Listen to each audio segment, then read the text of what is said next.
Fuck this shit. Why hello there guys, it's your boy, a big fat bear.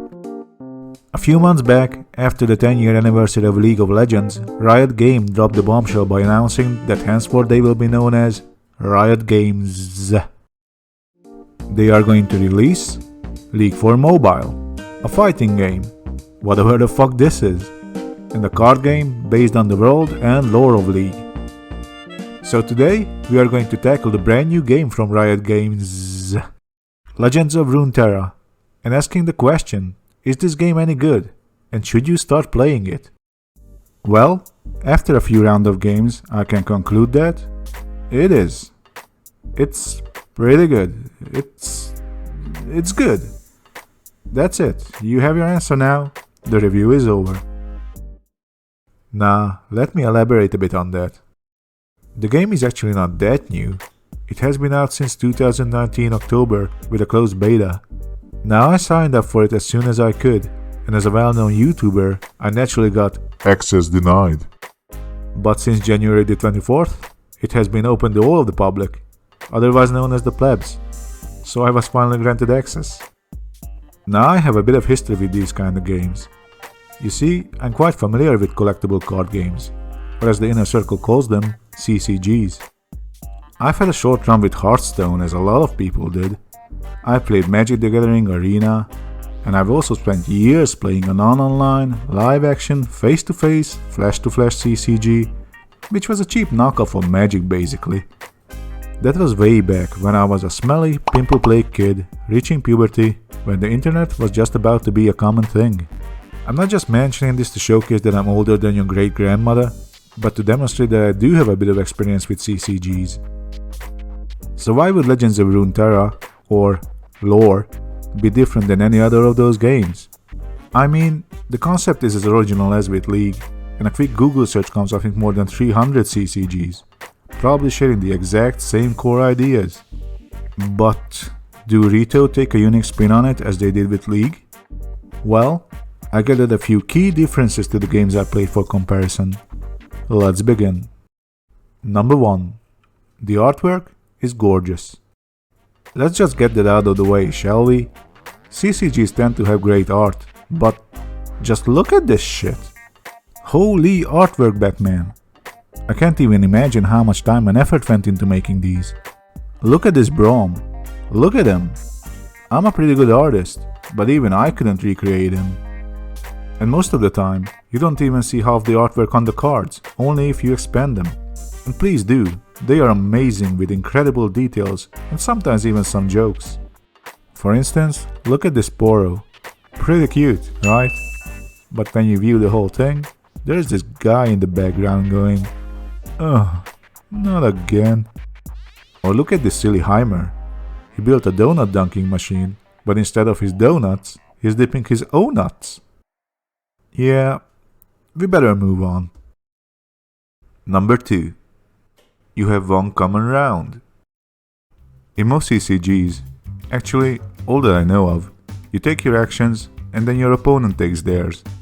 In some games, your opponent has the opportunity to interrupt your turn with instant spells or something similar. In Runeterra, there is one common round for both players. You and your opponent get mana at the start of each round. Then within that round, you get to take one action in turns. So that means that you get a turn, and you get a turn, and you get a turn, and so on. On your turn, you can choose to pass and let your enemy take actions. Once you and your opponent both pass, a new round begins, mana refills, and the cycle repeats. This mechanic may seem simple, but it actually leaves a lot of room for bluffing. You can wait for your opponent to get all his creatures out just by hitting pass like a madman, so at the end, you can clear the board with some massive spell and send a nice sticker.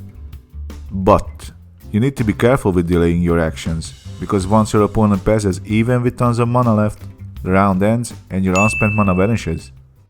Or does it? Number 3. You have a mana bank. Again, seems like such a minuscule thing, just like my self-esteem, but it lets you make more strategic decisions. At the end of the turn, up to 3 of your unspent mana goes to your mana bank, which you can use in the upcoming rounds to cast spells. Spells only, no creatures. Sorry, little porro. This all boils down to 3 things. You can decide to keep some mana for the next round for a huge spell. You don't need to worry about being 100% precise with your mana management, and it makes bluffing more forgiving. Even if your opponent passes early, not all your mana is lost. So it's all about planning and resource management. And you know what else is a resource in lore? Number 4. Attacking is a freaking resource. That's right. Each round, one of the players is the attacker, the other one is the defender. This is indicated by the attack token. The player who has it may attack. But there's this skill that some cards have called Rally. This generates you an attack token if you don't already have one. That means that you can also attack in the same round your enemy does, or attack multiple times in the same round, or get a token and then never use it, like I did. Strategic boy. Also, number 5. Attacking is an action. At first glance, it seems like a nuance. But after you play a bit, you realize it's one of the most important mechanics in the game. In most other games, a round is divided up into phases. Usually you will have your phase where you get mana, a summoning phase, a battle phase, another summoning phase, denial phase, anger phase, and Nicolas Cage in Face Off. Here, you decide when to attack. And since you don't have separate rounds, but play cards after each other, it has a huge impact. Afraid that your enemy will put down something that will block your bozos? Attack immediately. Want to do tons of damage with Demacia! Play creatures first, then all out charge. Not sure if your enemy has some ugly spells in hand that will make you want to flip the table? Try to bait him. And if you watch my League video, you already know that I'm pretty good at baiting. Alright, moving on to my biggest point on why Legends of Runeterra is different than others. Number 6. The game is not boring. Wait, what do you mean by that? So you're saying That my favorite card game is boring? Hold on guys, put down the pitchforks, let me explain. I mentioned earlier that I used to play a card game not online, and that it was way back when I was smelly at the dawn of the internet. And believe it or not, that was the best out of all of them. And I'm not saying that Hearthstone, Yu-Gi-Oh! Or Xenophile? Yeah, there's that. Or whatever it is you play is a bad game. I just had more fun with the one I grew up with. So that got me thinking, why is that? Is it just the nostalgia? Well, partly for sure. But there is this other thing. You know, in a CCG, only half the fun comes from playing, but the other half is building your deck.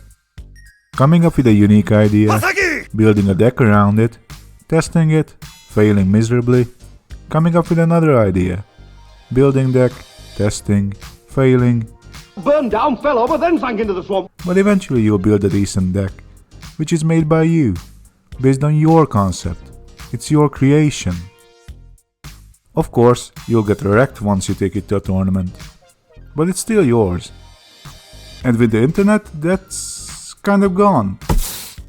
You can just go and look up the top 3 decks in the current meta in whatever CCG, get the cards, build it, play a few times and just have that on repeat, without the need to think too much. It all becomes automatic. And for me at least, that's where it stops being fun. Now of course you could just, not look up decks, but can you really do that? I remember when I played Magic Arena and I faced the same mono blue tempo deck over and over again ad nauseum. That was Latin.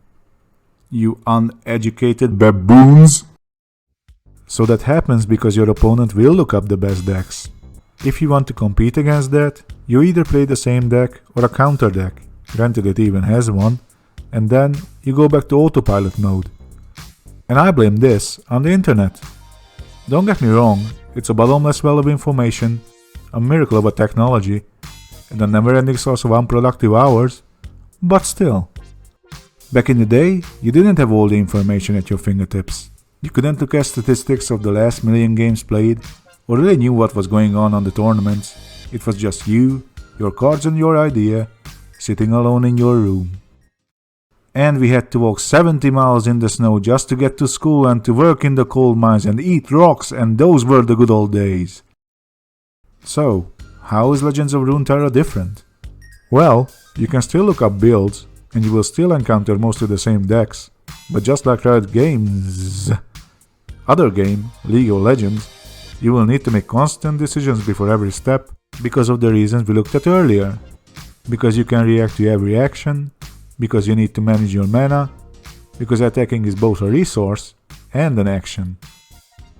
Maybe it's just that the game is new and flashy, but by this time I already got bored of other CCGs, and this one has managed to keep my interest. To sum up, it seems to me that LoR is trying to shift from a deck building perspective to actual gameplay, which in my opinion is a wise choice, and may be the future for these types of games. So, is LoR the perfect card game? Well, there are some downsides.